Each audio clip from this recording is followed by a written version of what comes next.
अगर आप भी चाहते हैं यमुना म्यूजिक के ऑडियो वीडियो सबसे पहले आप तक पहुंचे, तो हमारे चैनल को सब्सक्राइब करें और साथ ही साथ बेल आइकन को दबाना ना भूलें, ताकि सभी वीडियो आप तक पहुंचे। धन्यवाद।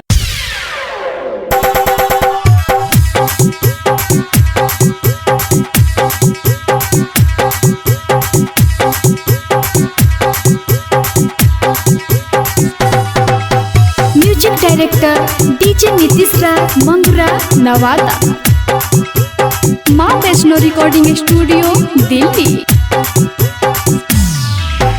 टेम्पू पर से गीत चले तब तो रागे छाउड़ी छावड़ा को नवादा जिलक रंगदार। अग टेम्पू पर से गीत चले तब तो रागे छाउड़ी छावड़ा को नवादा जिलक रंगदार।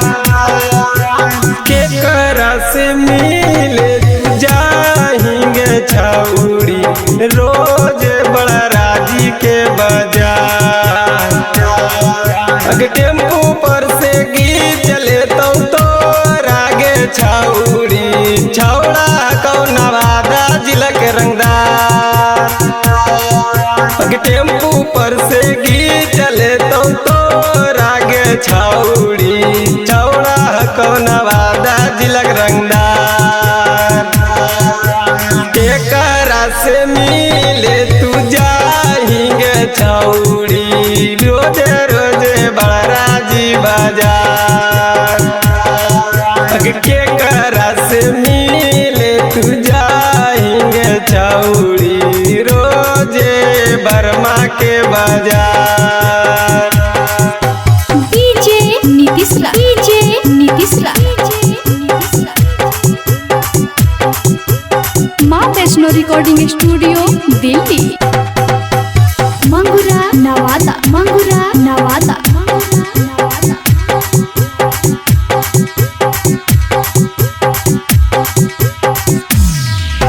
केकरा से मिले तू जाएंगे छाउड़ी कर के बसोरा हो सिंगार।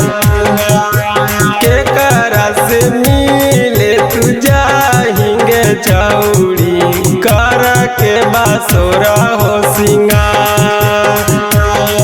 अगर टेम्पू पर से गी चले तो रागे छाउड़ी छावड़ा को नवादा जिलक रंगदार। आगे टेम्पू पर से गीत चले तो रागे छाउड़ी छावड़ा को नवादा जिलक रंगदार।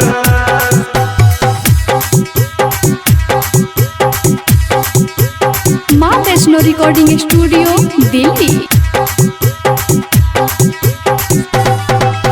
Music director DJ Nitish Raj, Mangura, Nawada.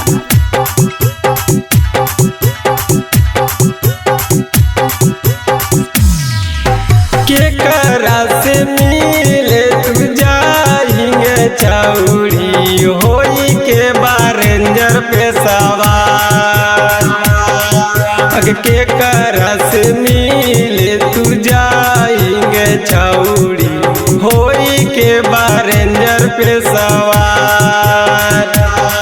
अगर छेक ले तो सुनीला सुरेंद्र के छाउड़ी मुकेश मिलके करता बरवा। छेक ले तो सुनीला सुरेंद्र के छाउड़ी